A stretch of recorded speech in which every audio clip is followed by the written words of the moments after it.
অবৈধভাবে পুকুর তৈরির অভিযোগ প্রশাসনের তরফে ভরাট করা হচ্ছে জলাশয়। ঢিঙি উচ্ছেদ অভিযানের দ্বিতীয় দিনে ৮টি গ্রামের ৫৬৫টি পুকুরে ফেলা হচ্ছে মাটি। এছাড়াও ভেঙে ফেলা হচ্ছে অবৈধ নির্মাণ। মঙ্গলবার শুরু হওয়া এই উচ্ছেদ অভিযান চলবে ২০ ডিসেম্বর পর্যন্ত। দখলমুক্ত করা হবে ২২০ বিঘা জমি।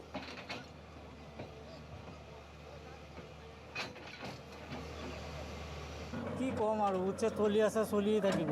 যিহেতু এই পুখুৰীটো আপোনাৰে আছিল আৰু আপোনাৰ দেখিছে আপোনাৰ মাটিত উচ্ছেদ চলি আছে, আপুনি চৰকাৰী গাঁও বহাই কি ক'ব?